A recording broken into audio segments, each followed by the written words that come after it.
현대 교회에 대한 10가지 고발장 중 6번째 고발, 교회의 속성에 대한 무지. 하나님은 오직 하나의 종교기관만 가지고 계십니다. 그것은 교회입니다.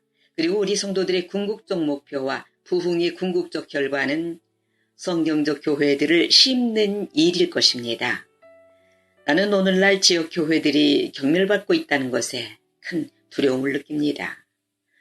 누군가에게 당신이 나는 순회 설교자라서 세계적인 사역을 하고 있다고 말해보십시오. 그러면 모두가 당신을 존경할 것입니다. 그런데 누군가에게 당신이 나는 30명의 무리의 목사라고 말해보십시오. 그러면 그들은 집회 중에 당신을 앞자리에 안내하지 않습니다. 그러나 만약 그가 적은 양떼를 신실하게 목양하고 있다면 주님은 그 목회자를 유명 사역자보다 더 귀하게 보실 것입니다. 몇 년 전 빌 클린턴이 선거 캠페인 때 이런 슬로건을 내걸었습니다. 중요한 건 경제다. 얼가나. Is the economy stupid? 나의 목사님 제프 노블렛이 어느 날 나에게 이렇게 말했습니다. 저기 셔츠를 잔뜩 만들었으면 좋겠는데 거기에 뭐라고 쓰시려고요, 제프 목사님? 중요한 건 교회다. stupid.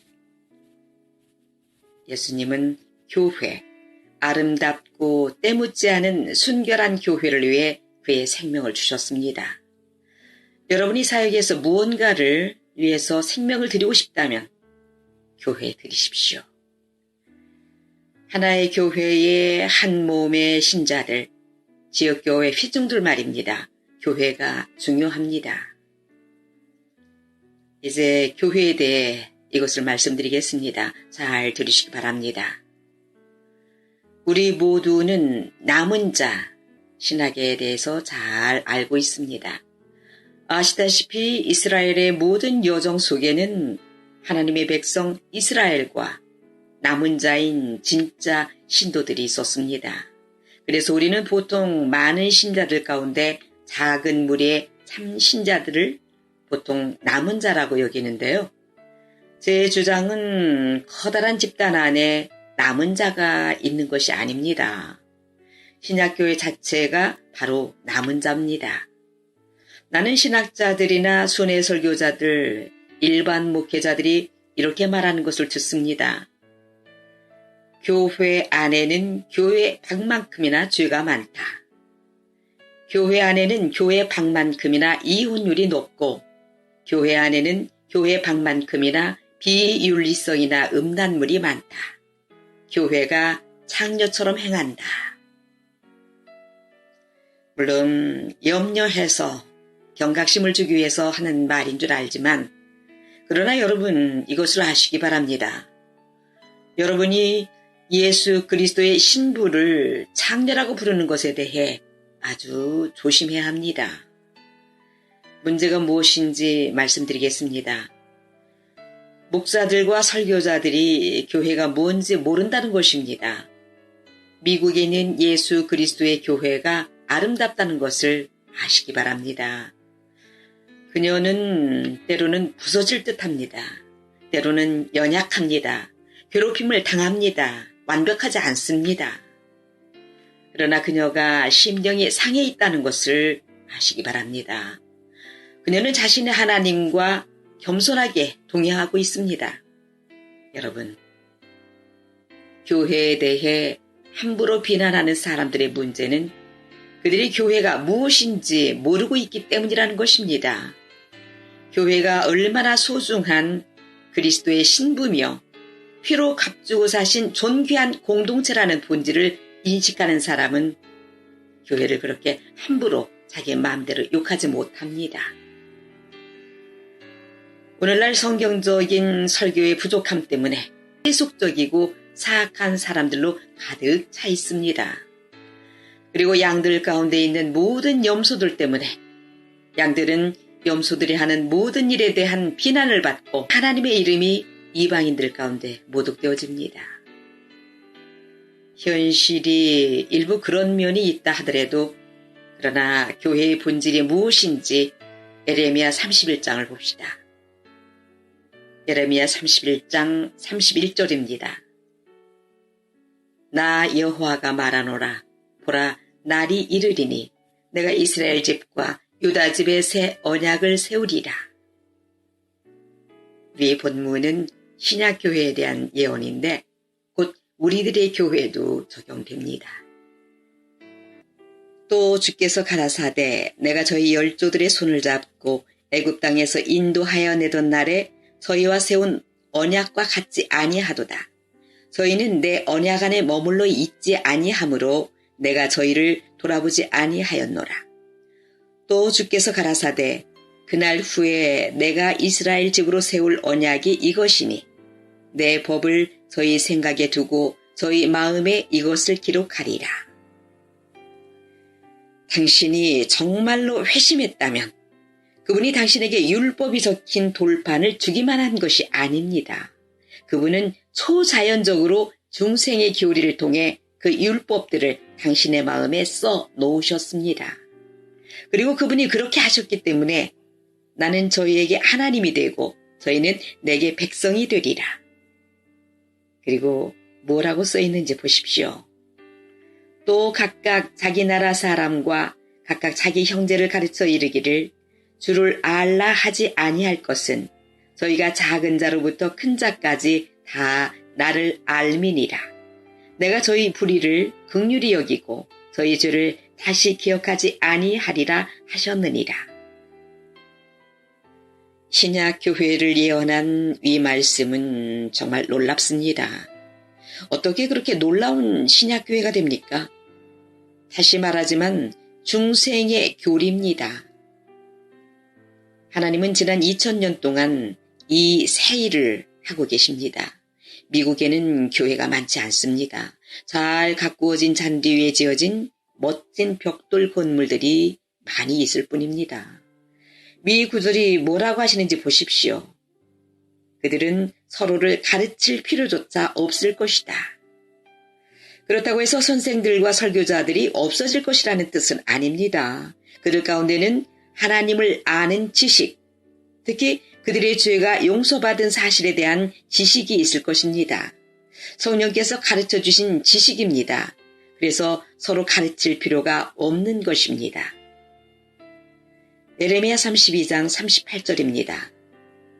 그들은 내 백성이 되겠고 나는 그들의 하나님이 될 것이며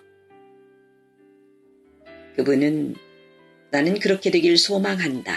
어쩌면 운이 좋으면 그렇게 될지도 모르지.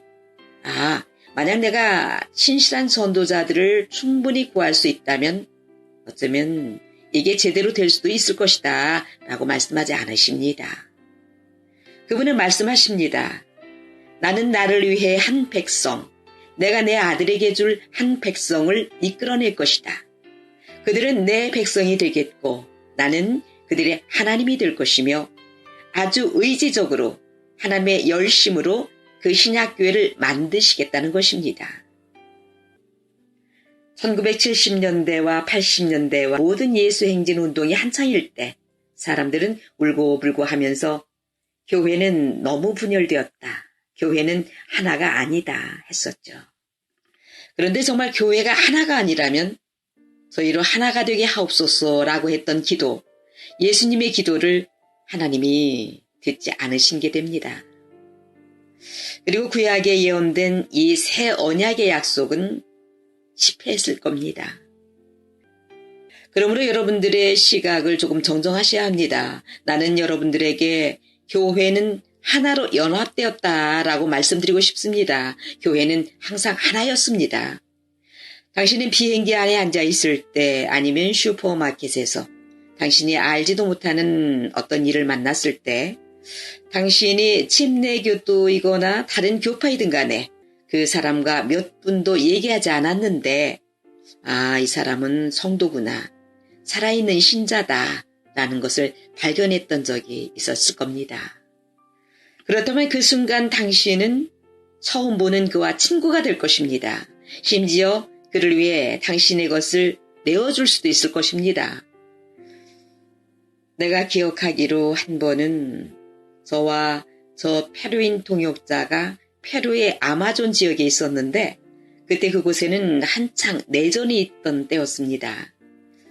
우리는 곡물 트럭 짐칸에 타고 22시간을 달리다가 자정쯤 되어서 우리는 내려서 정글 속으로 들어갔습니다. 그렇게 오지를 방문하면서 전도를 하고 있었는데 다음날 우리는 저녁 때 어둠 속에서 길을 잃었고 그래서 나와 나의 동역자 파코는 간절히 기도했습니다. 오 하나님, 우리에게 어디로 가야 할지 알려주십시오. 우리는 길을 잃었습니다. 만약 여기가 테러리스트들이 점령하고 있는 지역이라면 정부군조차 여기로 들어오지 않을 것입니다. 우리는 부르짖었습니다. 오 하나님, 우리에게 가야 할 방향을 알려주십시오. 도와주시옵소서. 기도를 마치고 우리는 종소리를 들었습니다. 그리고 당나귀를 데리고 밭에서 돌아오고 있는 한 소년을 보았습니다. 그래서 우리는 그 소년의 뒤를 따라갔습니다. 그러다가 우리는 한 마을 오두막집과 진흙집들이 있는 조그마한 마을 주변에 다다랐습니다. 제가 말했습니다.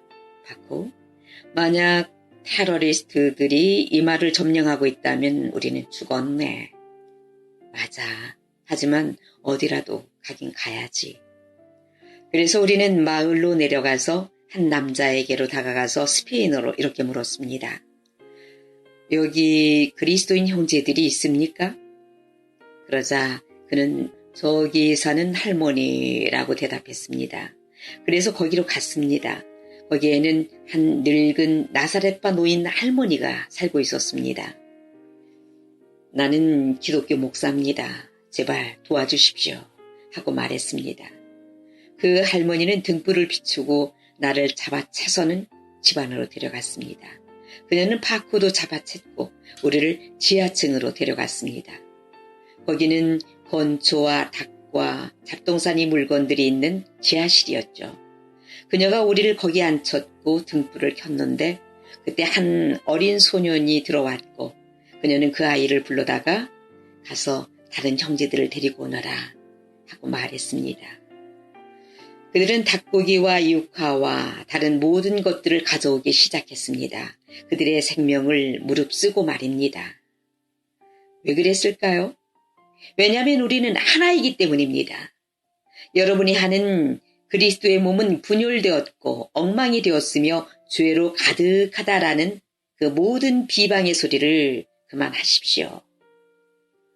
그리스도의 신부에 대해서 그런 식으로 말하지 마십시오. 교회가 타락했다고 비방을 받지만 사실은 대부분의 건전한 양들 가운데 있는 한 무리의 소수의 염소들과 가라지들 때문입니다. 그리고 교회에 권면 권징이 거의 없기 때문에 그들은 양들 가운데 살고 있습니다. 그런데 교회의 지도자들은 교회를 잘 지키지 못해서 염소들이 전횡을 일삼도록 허용한다면 나중에 지도자들은 하나님 앞에 설 때에 비싼 그 죄값을 치르게 될 것입니다. 왜냐하면 여러분은 일어서서 악한 사람들을 대면할 충분한 용기가 없었기 때문입니다. 사실을 말하자면 들어보십시오.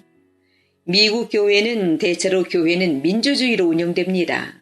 진정한 복음에 대한 설교가 아주 적기 때문에 교회는 기본적으로 대다수가 세속적이며 중생하지 못한 사람들로 구성되어 있는데 교회가 민주주의이기 때문에 그들이 다수의 결정권으로 대체로 교회의 방향을 결정합니다.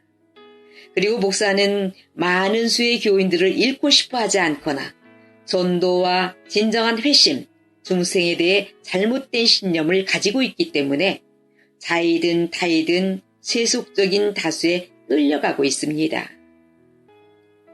결국 예수 그리스도에게 속한 적은 무리의 진짜 양들은, 즉 참으로 중생한 신자들은 소수이기 때문에 교회에서 밀려나 있기 쉽습니다. 이런 교회를 이끌고 가는 목사들은 그에 대한 대가를 나중에 치르게 될 것입니다. 이것은 그냥 사실입니다. 여러분들, 제가 이것을 말하는데 어떤 희생이 필요한지 아십니까? 그런데 이것은 현실입니다. 많은 수의 악한 사람들을 모아서 유지하는 반면에 그 가운데 있는 소수의 양떼는 고통을 당하며 세속적인 다수가 이끄는 방향으로 가고 싶어 하지 않는 방향이지만 끌려가고 있습니다. 제 말을 들어보십시오. 만약 제 아내가 어느 늦은 밤에 월마트에 있었는데 남편인 당신이 지나가다가 선호 남자가 그녀를 희롱하고 있는 것을 보고도 못 본 채 하며 그냥 고개를 숙이고 지나갔다면, 여러분, 저 포로쇼는 악당 서너 명을 찾아다닐 뿐 아니라 비겁했던 당신도 찾을 것입니다. 이것은 예입니다. 교회는 그리스도의 신부이며 그녀는 하나님께 너무 소중합니다.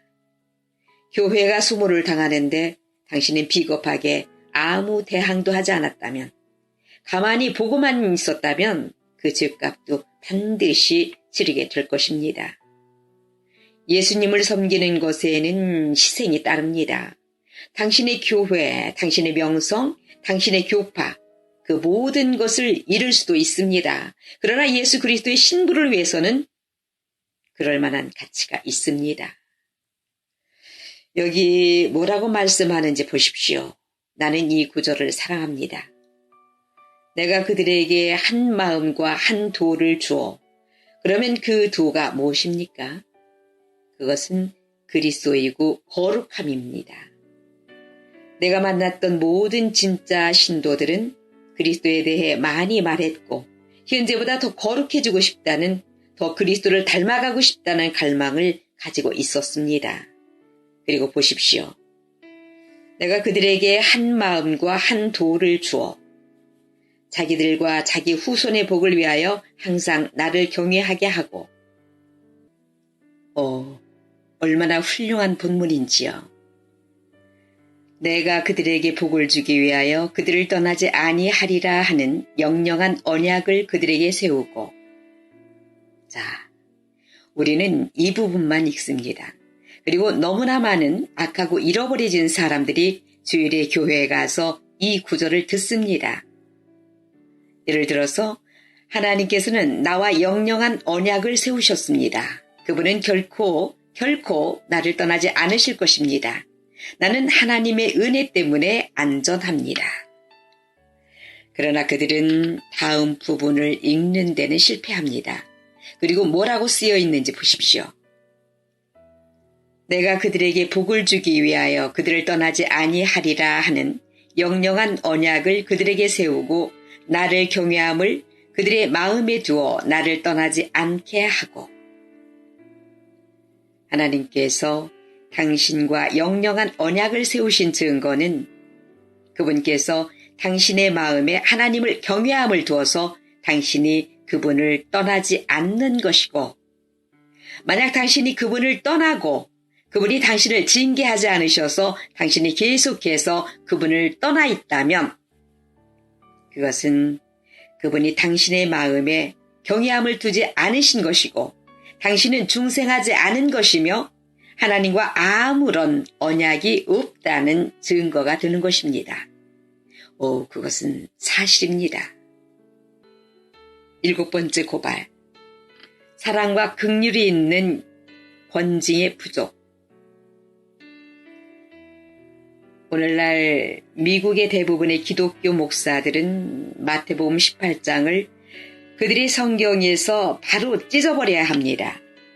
그러면 안 되죠. 성경 전체를 다 취해야지요. 많은 목사들은 사무실에서는 신학적입니다. 그들은 대화할 때는 신학적입니다. 그러나 밖에 나오면 그들은 세속적 방법론에 의해 교회를 운영합니다. 제가 아는 어느 교회는 권증을 실행합니다.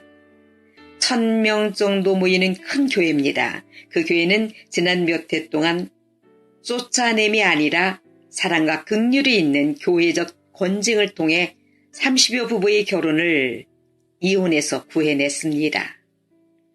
그들은 권징을 이런 말로 시작합니다. 당신은 그러면 교회에서 쫓아냅니다가 아니라 영적인 사람은 이렇게 삽니다. 그런데 우리는 말합니다. 나는 너무 사랑이 많아요. 그래서 우리는 권징을 할 수 없어요. 우리는 다만 사랑할 뿐이에요. 여러분이 예수님보다 더 사랑이 많으신가요? 그분께서 권징을 명하셨습니다. 그렇지만 권징을 시행하면 교회에 아주 많은 문제를 일으킬 것입니다. 예, 맞습니다. 아마도 그것이 오늘날 교회와 세속문화 사이에 아무런 갈등이 존재하지 않는 이유일 것입니다. 우리가 세속문화에 맞서지 않고 있기 때문입니다. 그냥 나가서 피켓을 들고 시위하는 것이 세속문화에 맞서는 것이 아닙니다. 우리는 하나님께 순종함으로써 문화에 맞섭니다. 노아가 방주를 지음으로 세상을 정죄했다고 했는데 노아가 순종하는 삶을 사는 그 자체가 세상에게 죄성을 지적한 행위가 되었죠. 그렇게 주님께 순종하여 계명을 지키고 살면 죄악된 문화를 가진 세상이 우리를 미워할 것입니다. 내 형제가 죄를 범하거든 가서 너와 그 사람과만 상대하여 권고하라. 만일 들으면 내가 내 형제를 얻은 것이요. 얼마나 좋은 권고입니까? 그런데 만일 듣지 않거든 한두 사람을 더 데리고 가서 두세 증인의 입으로 말마다 확증하게 하라. 여기서 두세 사람들이 꼭 여러분 편에 서 있다는 것은 아닙니다. 그들은 들어보고 판단할 것입니다. 권징하려는 당신이 틀렸을 수도 있습니다. 당신이 과잉 반응하고 있고 율법적일 수도 있습니다. 누가 알겠습니까? 그러니 두세 사람이 필요한 것이죠. 물론 두세 사람이 교회 지도자 편에 서서 그의 권징을 더욱 확증해 줄 수도 있고요. 그리고 들어보십시오. 만일 그들의 말도 듣지 않거든 교회에 말하고 교회의 말도 듣지 않거든 이방인과 세리와 같이 여기라. 여러분, 나는 우리가 이 말을 들을 필요가 있다고 믿습니다. 우리는 하나님께 순종하여 우리 자신을 스스로 권징하지 않으면 아니면 하나님께서 우리가 권징을 받게 하실 수 있습니다. 그리고 아마도 때가 가까워 왔고 지금 그 일이 일어날 때일 수도 있습니다. 나는 지금 비판적이고 율법적이고 증오에 가득 찬 사람들에게 징계를 시행하라고 말하는 것이 아닙니다. 성숙한 지도자들도 있습니다. 양떼를 위해 자신의 목숨을 내어놓을 정도로 충분한 사랑이 있는 사람. 그런 장로들, 지도자들에 관하여 말하는 것입니다. 우리는 단지 이 세상에서의 삶만을 보는 것은 아닙니다. 영혼의 관점에서 볼 때 그 영혼을 구하기 위해서 사랑으로 권징해야 하는 것입니다. 영혼의 구원이 얼마나 중요한지요. 이 모든 기독교 고전들을 보십시오. 청교도와 종교개혁의 시대의 오래된 책들을 보십시오. 그 대부분의 책들은 복음이 무엇인가, 어떻게 그것을 설교할 것인가, 어떻게 사람을 그리스도께로 인도할 것인가, 어떻게 진정한 회심을 분별하는가, 어떻게 영혼의 의사가 될 것인가 하는 것들을 다루었습니다. 그런데 지금 우리 개신교는 이 중생의 문제에 관해서 로마 가톨릭과 비슷해져 버렸습니다. 가톨릭은 아기가 유아 세례를 받습니다. 그러면 그 아기가 이제 그리스도인이 된 것입니다. 아기는 남은 평생 로마 가톨릭 교회에 소속됐습니다. 그러면서 그들은 결코 회심을 다시 다루지 않습니다. 그런데 복음주의도 지금 비슷한 일을 하고 있습니다. 25분은 아주 웃긴 얘기들이고 5분 후에 그물을 끌어당기는 그런 30분의 설교 후에 2, 3분 동안 상담을 하고 또 그들과 함께 잠시 영접 기도를 합니다. 그들과 약간의 상담을 한 후 그들이 구원받았다고 선언합니다. 그리고 그 후로 그들을 제자 훈련하는데 아무리 제자 훈련을 많이 받아도 왜 그들이 자라지 않는지 의아해합니다. 나는 1:1 제자 훈련의 가치를 믿습니다. 그걸 부정하지 않습니다. 그러나 여러분, 교회 역사를 보면 우리가 지금 알고 있는 제자훈련, 이런 것 없이도 1000년 또는 더 오랫동안 잘 해왔습니다. 제자훈련, 일대울 훈련 등은 1970년대 후반부터 지금까지 성행되었습니다. 무엇 때문이에요? 앞문으로 들어오는 사람들의 숫자만큼 뒷문으로 나가는 숫자가 있고, 그런 일이 발생하고 있는 이유가 교회가 사람들을 제자화하고 있지 않아서라는 생각에서였습니다.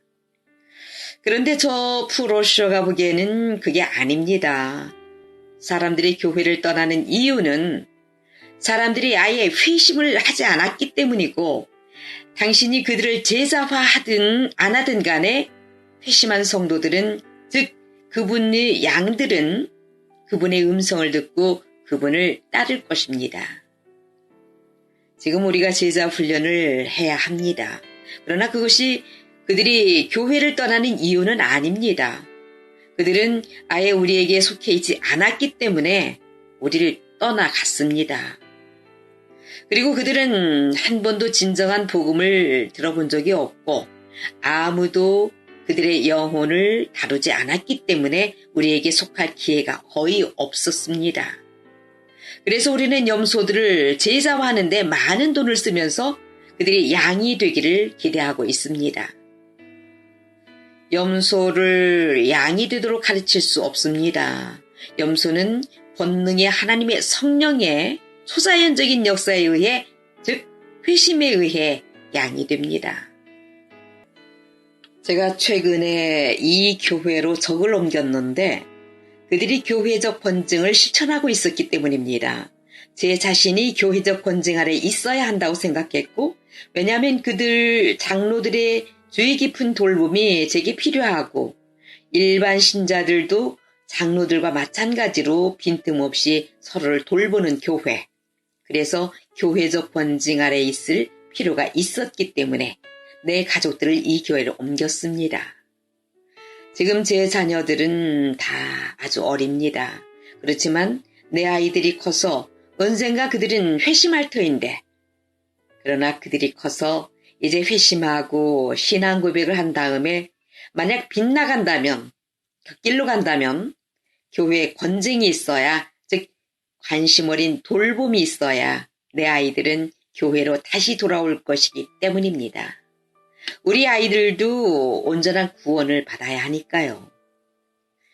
여기에 있는 여러분 중 일부는 만약 목사가 여러분에게 다가가서 솔직히 말해서 내가 보기에 당신의 자녀에 대해서 기도해 왔는데 그가 회심이 안 된 것 같아 두렵습니다 라고 말한다면 굉장히 화를 낼 것입니다. 오, 하나님을 찬양합시다. 여기 하나님의 사람이 있습니다 라고 말하는 대신에 여러분은 너무 화가 나서 그 목사를 쫓아낼 무리를 규합할 것입니다. 그렇게 하지 마십시오. 대신에 주님을 경배합니다. 우리 목사님은 하나님의 사람이었군요 라고 하십시오.